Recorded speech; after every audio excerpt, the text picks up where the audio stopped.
Oh, that's right. It's Rinkside with episode 39. That's just one away from 40. What a crazy, milestone that's about to achieve. That's kind of like a Mount Rushmore. They should etch our faces, into big stone blocks or something like Easter Island. That's what I propose. Chewie, how's it going? It's going good over here. It's my son's birthday today, turned 3, so that's super exciting. We did a bunch of stuff uh, today and this weekend, and yeah, it's been a good day. Been feeling a little off lately though. I don't know. I have some like jaw and neck issues, and then on Thursday night, my like ear. You know when you're like on a plane, your ear pops Yeah. and it get like that pressure. So I've had that pressure nonstop since Thursday night, Mm, and like a lot of times, like it'll like go up to the side of my head, and then I'll get like a ringing. So yeah. I've been taking a ton of Advil. I kind of just want my Mm, ear to pop. I've tried a bunch of different things, but it's not working. So I don't know what's going on. But it's like all connected to my like neck and yeah. jaw, and Yeah.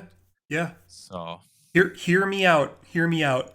So I am actually familiar with this. It's for different symptoms, but what I believe is that there are, and this is like scientifically true, that there are crystals in our ears and they get dislodged. And like okay, basically what you need to do is kind of lay on a bed with your neck on the side and then have your wife take your, I don't know if you can hear me, but take your okay, yeah, I can head. hear you. I'll act it out. Take your head and then lift it to the side for 15 seconds like this. Okay, on While the bed, like while, or while off your the bed. while your back is on the bed.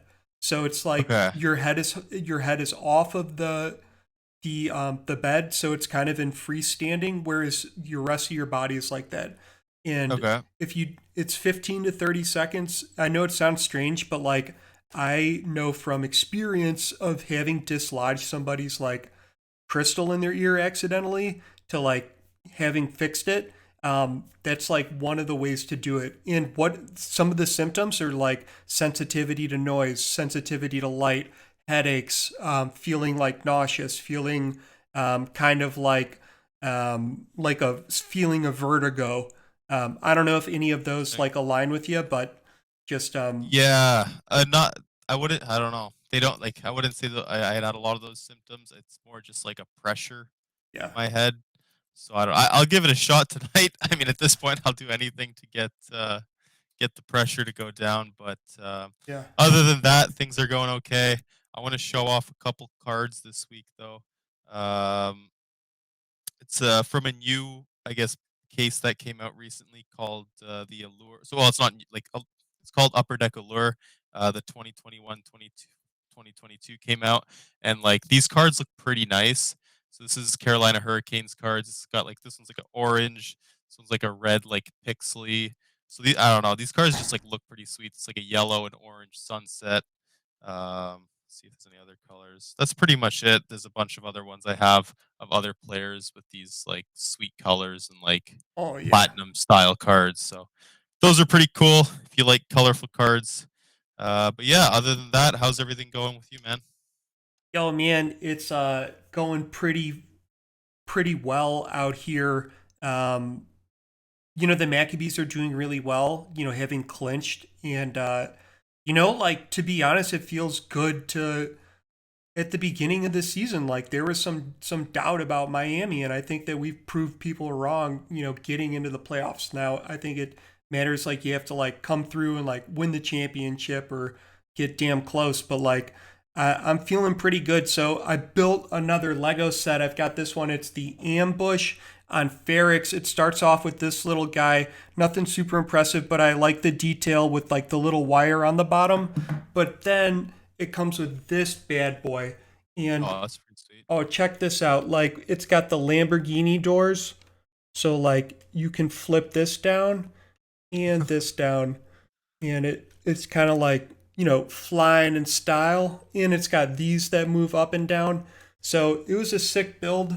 I try to like take as many hours and days as possible to finish these things because unfortunately I'm not a child. Like when I actually have them, I can't like, imaginary like play with them. Play with So them anymore? Yeah. yeah. So Oh, that's pretty sweet. So you just like go and buy these sets whenever you want, or are they like gifts from people, or like how are you like uh coming to these? right now they're gifts to myself. There you They've go. been I've made like good bets in instead of like just continuing to gamble the money. I'm like, hey, I'm gonna cash out and buy this Lego set. So I Sweet. trying to be like a positive influence in other areas.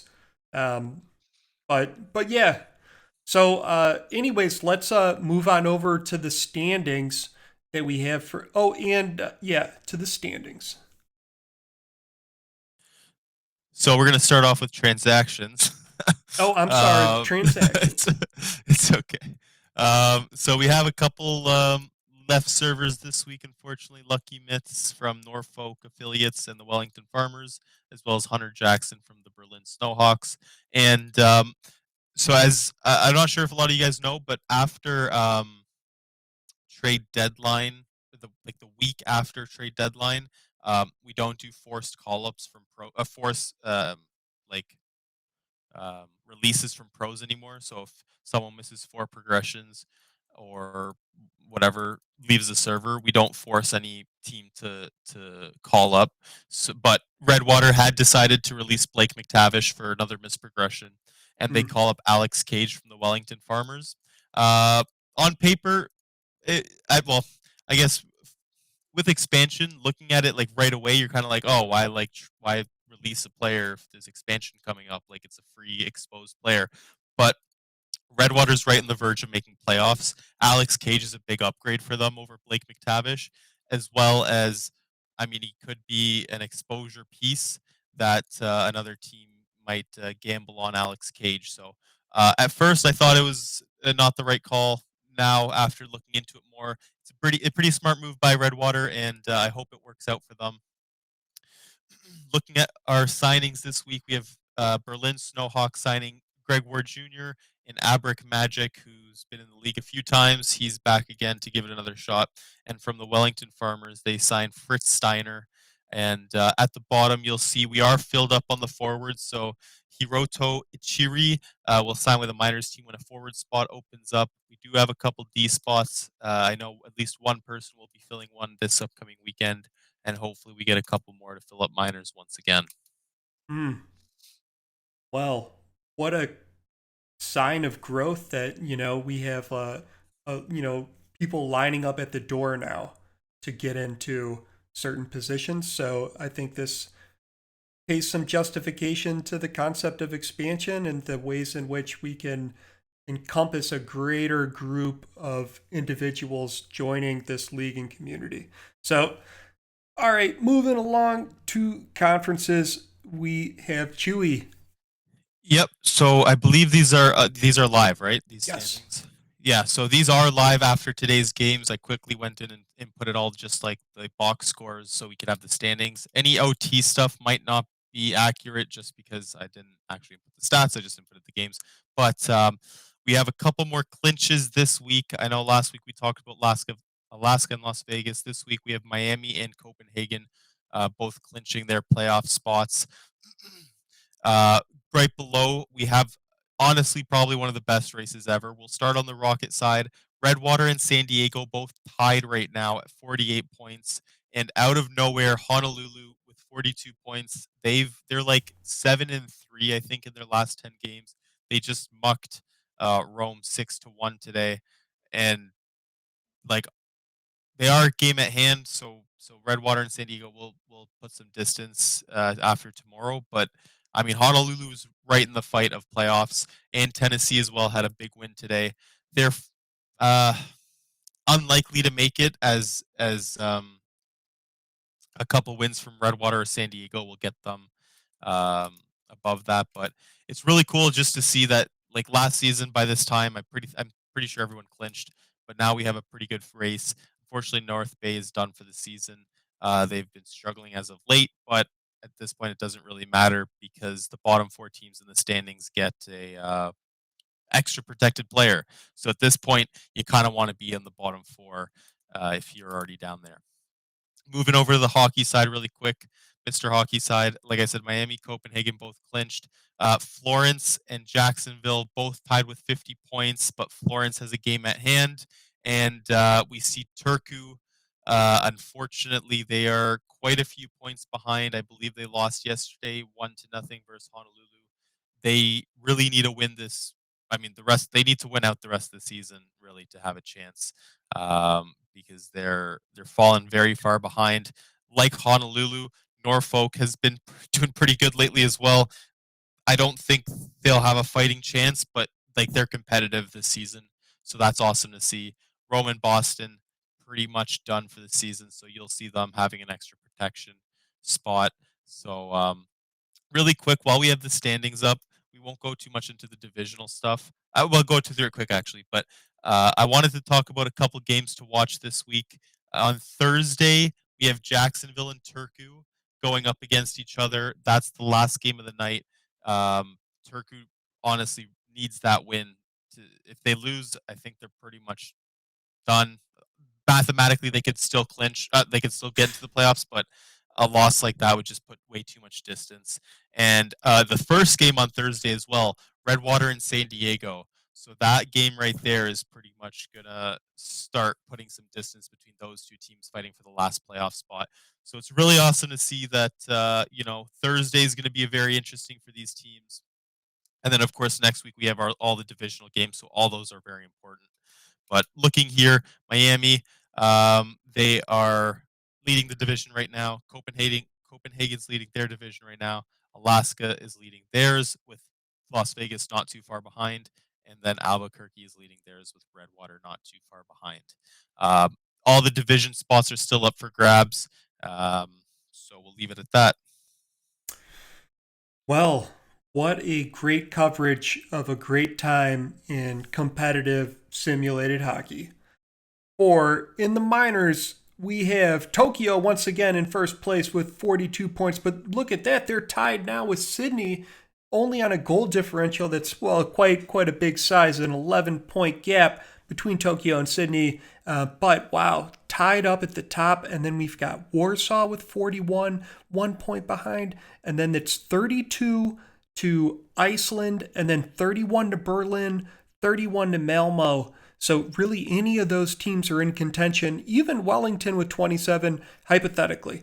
Beijing at the bottom eliminated by this point. And these are the minors. So let's move along to our power play and penalty kill.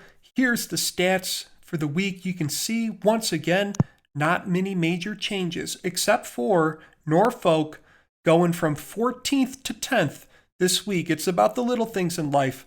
Coming over to face-offs, we've got same thing, maybe a drop from, and a progression from 4th to 2nd in face-offs by Miami. And we look at the league leaders. We've got goals leader 32, Chester Chess, and assist leaders, David Leathers with 35. Oh, we should also say like the people in second and third place. Excuse me. Voodoo and Hank Falco, 29-25 for the goals. Assists, we've got Geralt Winkler, Telemax Scarborough with 34, 33. So a very tight race over there. Points leader, David Leathers, 54. Hank Falco, 49. Voodoo, 49. And those are our league leaders. Coming over to our rookie leaders, we can just name off the top ones here. We've got Stig Magnus with goals leaders with 7. Jerry Jackson, assist leaders with 13. Oh, Jerry Jackson, points leaders with 14. Those sounds like the exact same stats that we heard last week. Interesting. So moving along, we're going to go into our deep dive on the Florence Firebirds.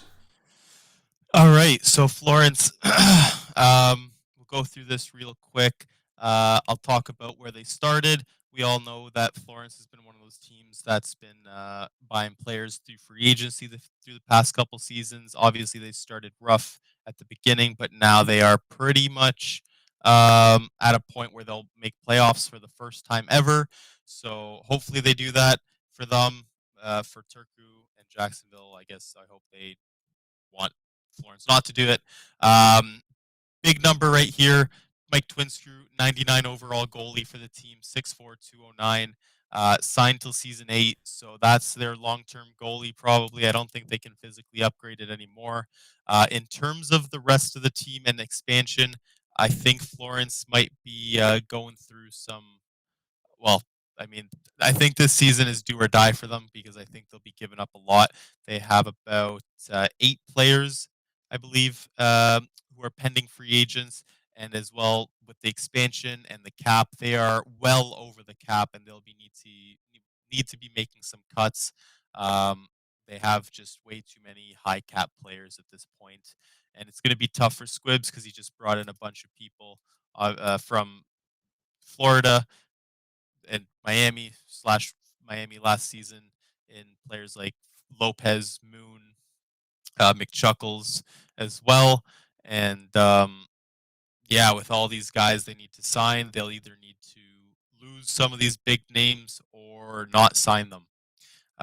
They've got a pretty big squad in defense, no one under 6'1", and a lot of them 24, 25, 26 years of age in the league, as well as on forward.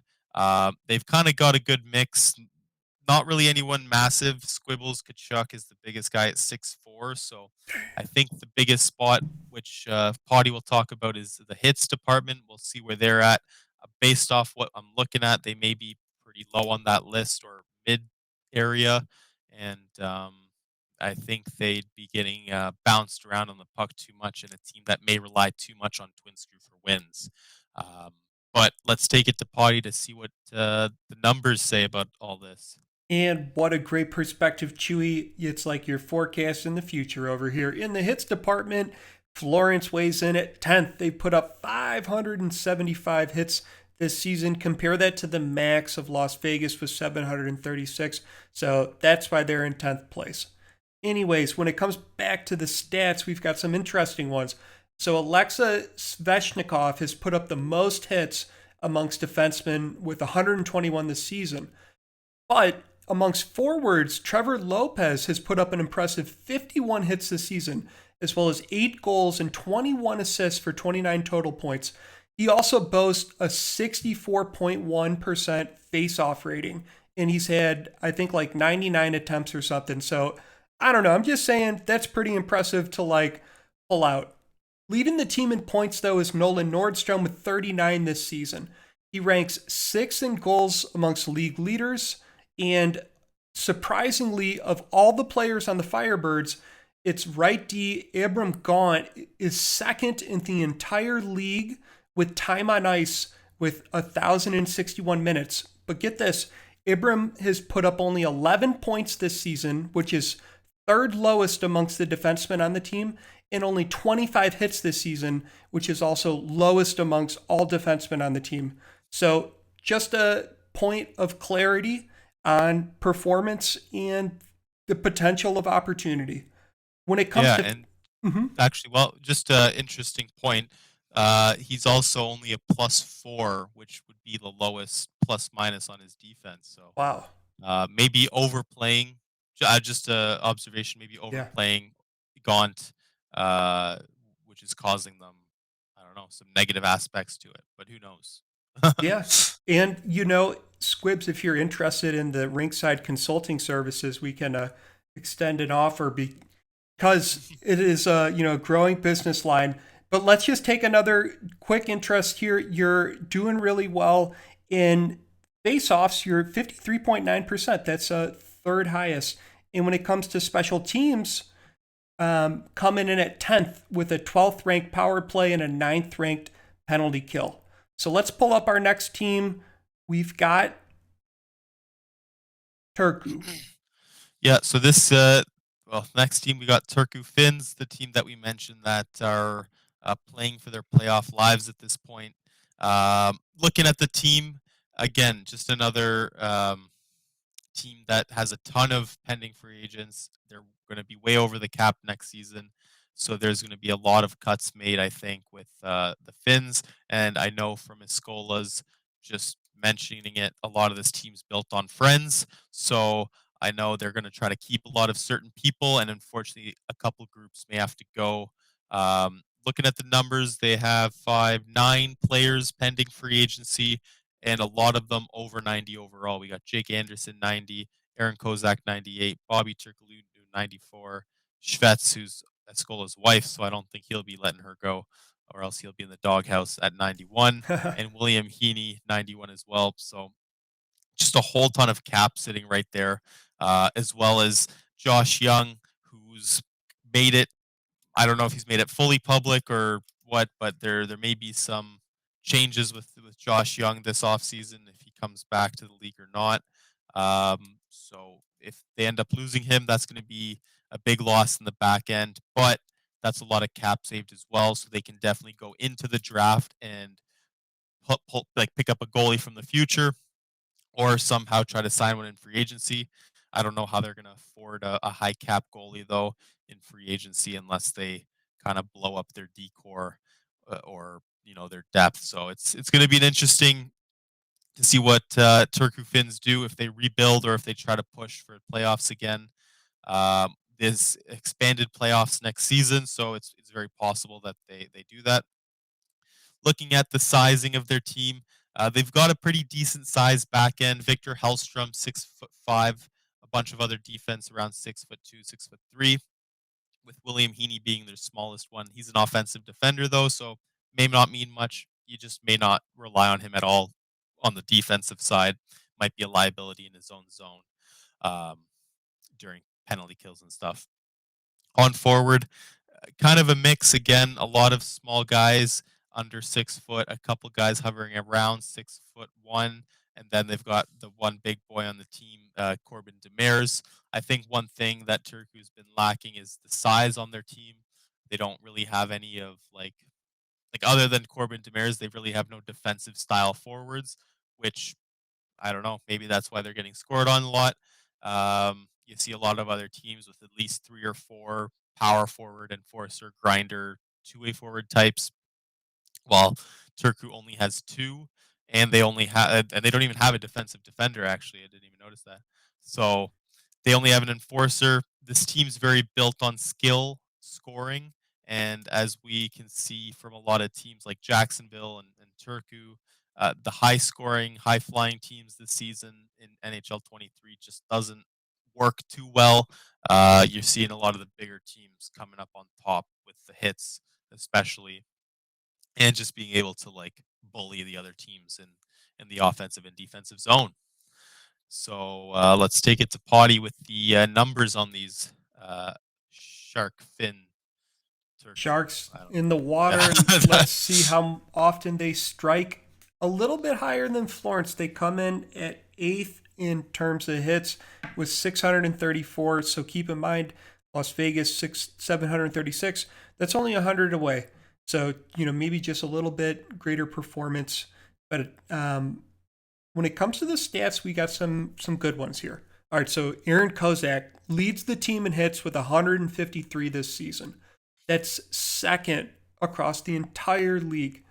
Kozak has put up a shorthanded goal, which also ties him for 5th in the league in terms of shorthanded goals. So all credit there. David Hume leads the team in points with 35, including 21 goals and 13 assists. Hume ranks 9th on the league leaders for goals and is tied for 3rd in power play goals this season. Hume is supported by Oni Excola with 30 points this season, including 14 goals and 16 assists. Oni is 6th in puck possession time leaders with 68 minutes and 3 seconds this season. When it comes to faceoffs, Turku drops a little bit down towards the bottom with a 45.1% rating. That's 14th overall. However, in special teams, Turku ranks 6th, top 6. So with an overall rating of 6, which is tied with them in Jacksonville. But they have a 8th ranked power play and a 7th ranked penalty kill. So overall, good special teams performance over here. And, oh, finally, coming back here.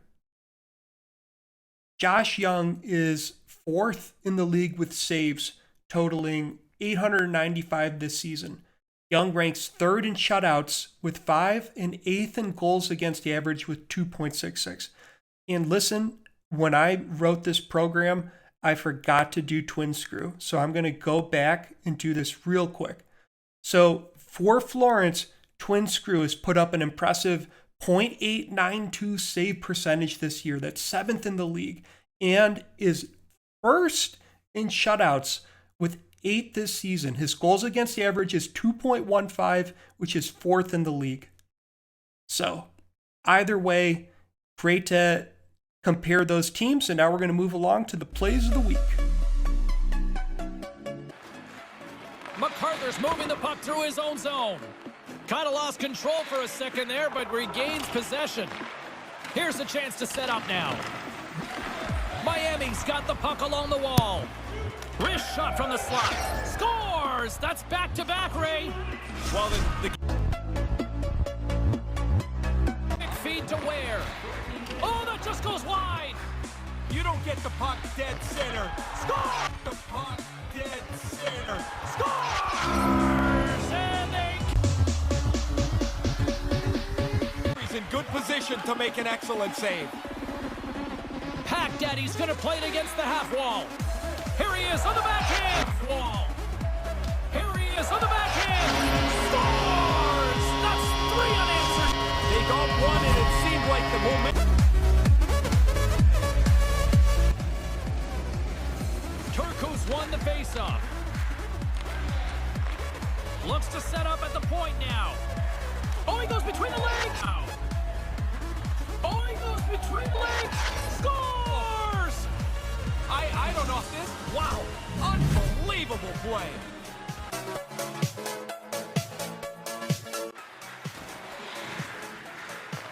Honolulu's got the puck along the boards. He scored on the boards. He scored! Amazing goal. He beats the goaltender right out of the net and puts this baby to bed.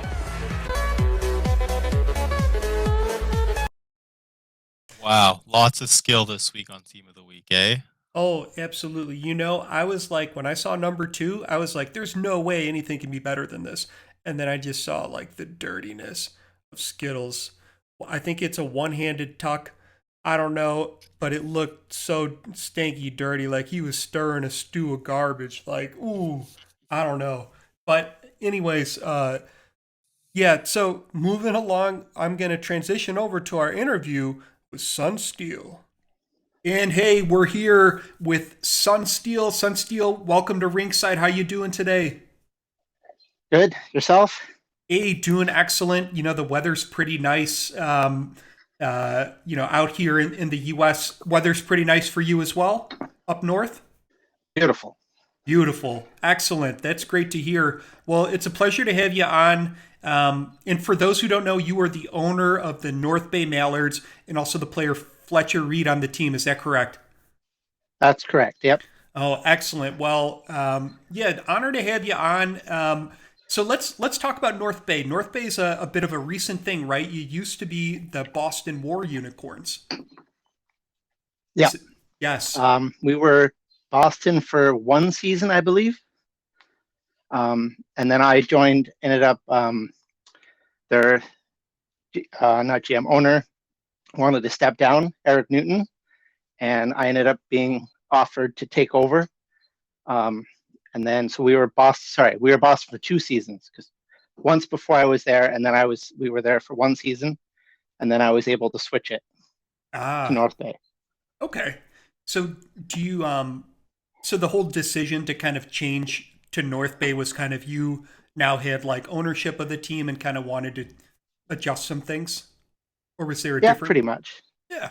I feel you. You know, it was similar for me with the Florida Challengers, kind of wanted to go, the Miami Maccabees. So I kind of feel you with their, I'm curious, do you feel like the change has impacted you positively, negatively, or neutrally kind of this season?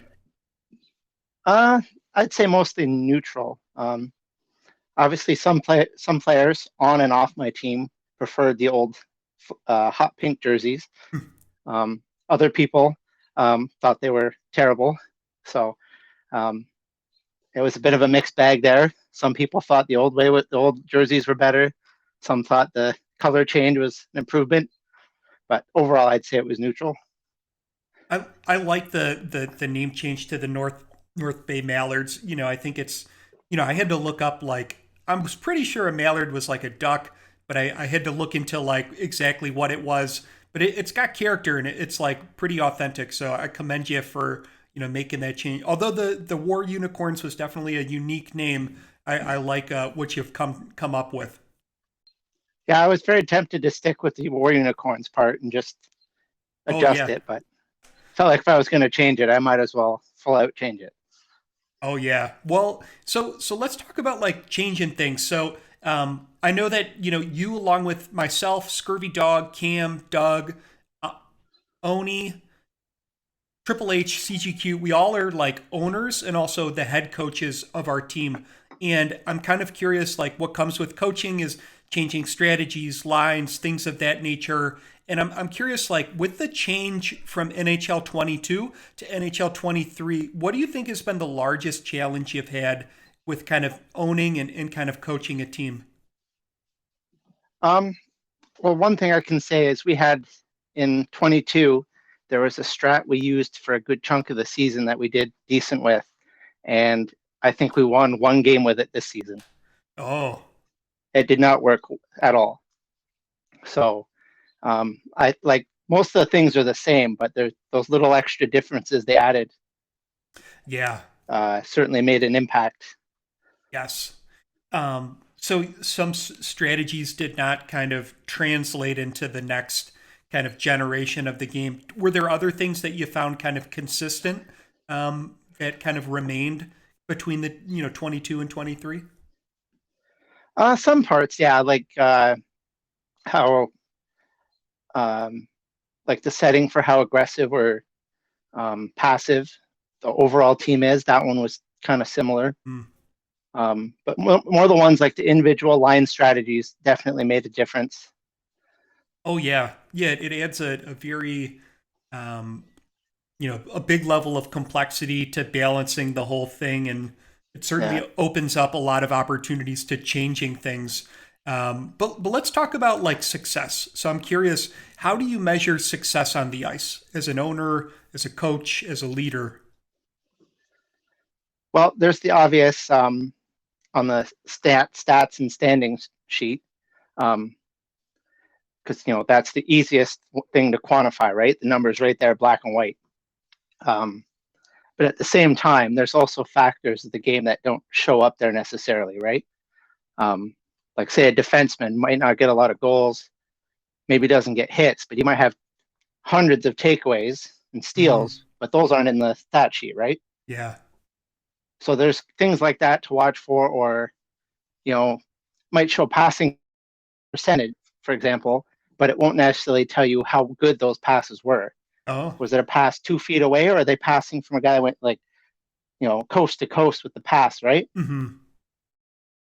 Or you can get from watching the actual game or the video on demand of it, where you can actually, wow, like that guy actually really stood out. Doesn't show on the stat sheet, but yeah. So you have to. He stood out in every way except for those 6 rows columns where there's an actual official number to put along with it, right? Yeah. It makes for certainly a challenge. It means you kind of have to be like hyper aware to like watch every single game to be able to get a feel for like performance. Do you feel that's kind of true, or do you watch every game for your team? Oh yeah, not always live, but if I don't get to catch it right away, usually the day of or the following day, I watch the video on demand. Yeah, because I'm looking for exactly those kind of things, or if I've changed our strat or our lines, does it seem like it's working better than I went from A to B? Well, is B an improvement, or are we backsliding, or is it kind of the same? Mm-hmm. So it's easier to judge especially in that aspect, to judge your changes. Did your change actually make an impact, or is it, wow, that's way, way worse than the other one? We got to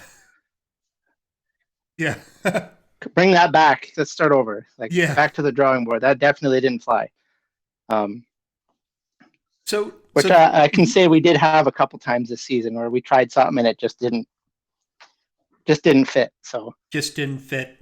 And it's I appreciate you bringing up like how to like quantify things, but also there are like they're tangible in the game. They actually happen. They're events like you talk about, like the success nature of a pass, or you could even say like a hit versus like laying somebody out. Just destroying them. You want that. But then there's kind of these intangible elements of like a team. And I'm curious, how do you foster culture in the locker room? well, a few ways. One, I make a point of posting from the stat sheet for each individual game. I try to, well, not as often as I should, but every week at least, post those so players can see their own stats. And then I go by our season so far as well, screenshot. Also there's the, what's it called? The league leaders page. Mm-hmm. I usually check that at the end of the week as well. Anyone that's on there in any capacity, I generally make a point of, hey, at whoever you're Mm-hmm. on, you're fifth overall for hits or whatever it is. Try and get people kind of fired up, like, oh, especially if there's more than one of them on there. Oh yeah. Kind of trying like, hey, beat the other guy. Another thing I've done, which I know I talked to you before about, was periodically, especially if I'm planning on making a lineup change, for example, especially if my locker room's been quiet, I'll try and offer where I'll say, hey, anyone interested, put your name in, and we'll do a draw. Whoever wins for a specific game, they get to choose the lines, the strats kind of thing. Mm. So that's had varied interest, but it's a good way to try and get people involved, kind of, that aren't necessarily, because as you mentioned, we're like the coach and the GM, so it's a way to kind of see if people gauge interest in if they'd want to step up to doing that or be involved, or or if they just have an idea, they're like, hey, why don't we do this? Like, here, let's go the whole game, run with it, see what happens. Yeah, that's excellent. So it's kind of like by chance you provide opportunities for people to kind of garner some exposure to those leadership positions, and maybe somebody likes it, what they do, and they could kind of grow into a role in the future. Yeah, that's I mean, it hasn't worked quite that way yet, but yeah, that's the thought behind it, is that maybe it'll spark someone's interest to continue doing it, or Mm-hmm. or at least, even if they're not directly creating the whole thing, have, hey, we really did, I noticed we did this, we were aggressive on this part of the strat. Well, we did good here, but then our defense struggled. Well, maybe we should dial that back a little bit to try and. Mm-hmm. So even if it's that, where they're more in tune to the game to try and watch and go, hey, did that work? No, that didn't work. Or it kind of did, but we play passive, our offense struggles. We play aggressive, our defense struggles. So it kind of hopefully gets them kind of in that thought process of what fits for our particular group. Oh yeah. Yeah. So I'm sure like a lot of decisions come, to your desk. So I'm going to put you through a hypothetical. If your team wasn't performing up to expectations and you needed to make a change, would you adjust the lines, the strats, both, or neither? Okay, well, that would depend on what I see in the watching the games, Mm-hmm. and obviously the stats. So if, for example, earlier on in the season, our fourth line stayed the same for the longest time, because for some reason, no matter what I changed, that line seemed to do okay, regardless of what the settings were. So I left them alone. Even if I firestorm, change everything, I'm like, all right, that line's working, leave them there.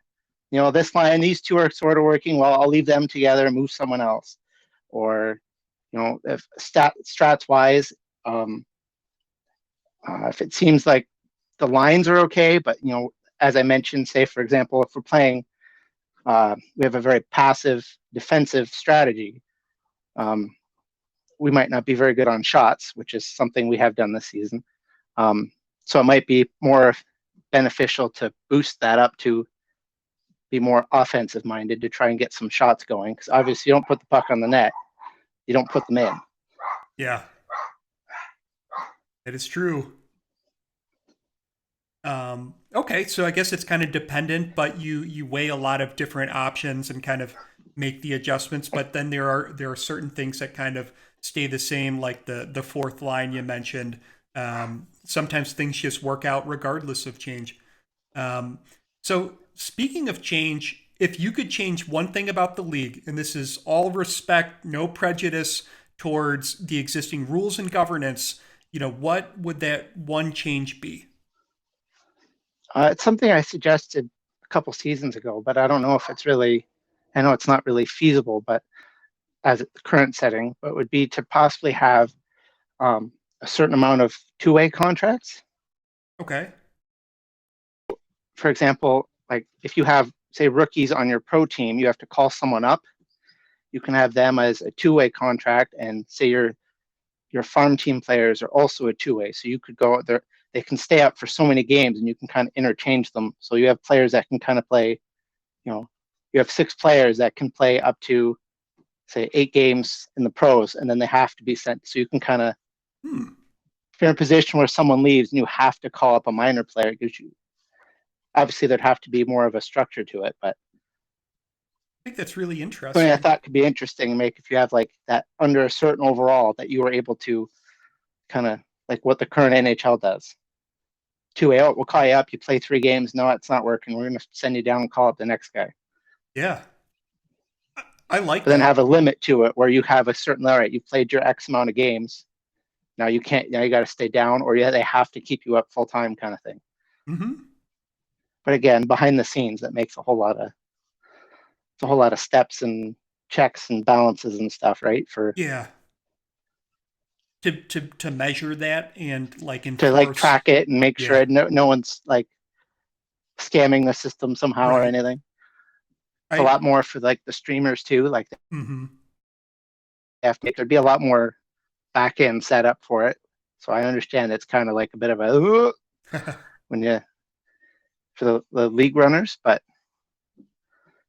I like it because I think it gives exposure to a broader number of minor players to have some professional level experience, and it enables people to like, it's their talent pool to begin with. They should have the right to like bring them up, and like you said, like, hey, you get 3 games, we'll see how you do, we'll compare you against the other 3 people, and we'll pick like the best one, the best forward or defender or whatnot. So it seems to be in the player's best interest in the team. So I like that idea. I suggested that, or offhand mentioned it last season, because I had a few times I had players leave and I had to call someone up. And as I'm sure you know, sometimes you're like, oh crap, who do I call up? Like I lost this type of player.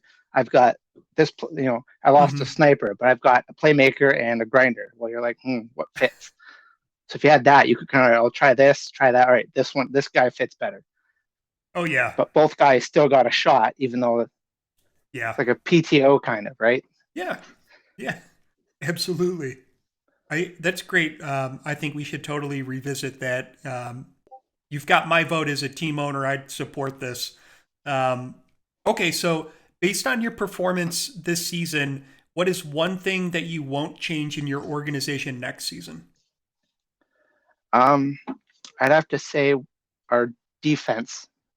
Our defensive core has been really strong. Our offense has been kind of up and down, but our defense has been consistently solid the whole time. So obviously I'm going to have to change it a little bit because Yodi Logic is gone since he's taking over his new fancy team now. So obviously there's going to be some changes regardless whether I want to or not. But overall, I'm hoping I can keep the majority, if not all of the other 5 of them together. Oh, excellent. So that's been one thing that's kind of always not always, but for majority of our games, that's been one facet of our game that's always been decent, at least. Yeah. Never been completely silent. So I feel like that's a good place to start. Yeah. Especially if we have to, as I said, we have to, with the expansion draft coming, obviously some changes are going to have to happen. So Mm-hmm. if we can keep the part we know for sure is working well together, Yeah. it's a little easier to build off something you know works instead of hoping for the best. And Oh, yeah. sometimes you got to, it's like a puzzle, but you're missing some of the pieces, right? Right. You Right. got a box of random pieces. Well, I don't know if it fits in the puzzle, but we're going to try it. Yeah. Makes it very So, challenging. And, with Yodi, you must be pretty proud, as an owner. I would love to see like a player on my team step up and move into another ownership position because, that me, I don't know. I'm guessing you had some sort of influence, even if it was small, like some sort of interactions with them. Were you able to support him and moving into that role? yeah, somewhat. I know earlier on in the season, um, before I had signed him, it had been mentioned by his previous team that he was kind of interested in strats and lines and stuff. So when he signed on, I had said like, hey, same thing as I mentioned earlier about letting the players set them up sometimes. I'd said like, hey, if you're interested, say so. Like by all means, we can, no problem giving you some games here or there, or if what you've got works, we'll run with it. Or if you want to kind of, you only want to do the lines, if he wants to get his feet wet, or we can kind of work together. So I know earlier on the season he was for a couple weeks there, and then later on in the season he ended up getting the Tokyo Tigers coach role. Mm-hmm. So he didn't help us as much, but Yeah. Well, same kind of deal though. Anything you wanted to know was easy to. Yeah, is right there. Yeah, no, that's it's cool to see people come into the league, take opportunities to learn, and then apply it to whatever they want to get out of it. So it's Yeah. cool. I appreciate you as an owner, like giving Yodi that openness to be able to build off of kind of. So I think that's cool. Anyways, got one last question for you. It's the one we ask every guest on the show, and that is, where do you see GOHLS 5 years from now? Well, I'm sure we'll have another expansion by then. Not that half the owners are happy about that, but seeing as how much we've grown since I joined almost 3 seasons ago, it's definitely been quite a boom because I know when I joined, half the minors were empty. There's a lot of GOHLs in there and significantly less of those. So obviously we lose a few each season, but it seems like we're retaining more than we're losing now. So I think we'll continue to grow, and another few seasons from now, I think we'll be expanding again. Mm-hmm. So hopefully we can get up to a full out bigger thing, like maybe close to like how the NHL set up, the full 32 or however many. Yeah. Maybe not in 5 years, but eventually. Yeah. Closer to it than not, but. Excellent. So. Well, I agree with you, and I think what you're forecasting for the future definitely seems obtainable, and I'd love to get to that. I don't know how many teams are in the NHL. I think you said 32, but at least that many, if not 320, if we can figure out how to like automate some of this streaming stuff. But while it's still, that's the tough part, eh? Yeah. Anyways, Sunsteel, really appreciate you hopping on the show. It was a pleasure to have you on. And thanks for having me. Do you have any like shout outs or anything you want to say to people to thank or anything? Well, for one, I'd say I'd shout out all 4 of the new owners. Get the expansion teams. Obviously, it's going to be hectic this off season for everyone, but more so for them. I know it was a little crazy when I took over. There's a lot of little ins and outs with how the contracts and everything works. So I know I asked about if you ask Chewie, I asked about 1,000 questions a day. So I encouraged them to do that in our meeting we had, that there's like half the owners at least are constantly online. If you ask a question, they're all ready to, no, this is how it works. So kind of, Mm-hmm. it's always good to ask questions and then be sure and then find out later on, oh, crap, I've broken 6 rules. I have to undo everything. So yeah, but congrats to all the 4 of them, and should be an interesting season. Yeah, I think it definitely should be. Well, yeah, shout out to them, and shout out to you for hopping on. And with that, I'm going to move us along. So thanks for hopping on. And we're back from our interview with Sunsteel. Chewie, thanks for hopping on. It was always, it's fun. Yep. You feeling good? Yeah, man, I'm feeling great. All right. All right, well, sending us out.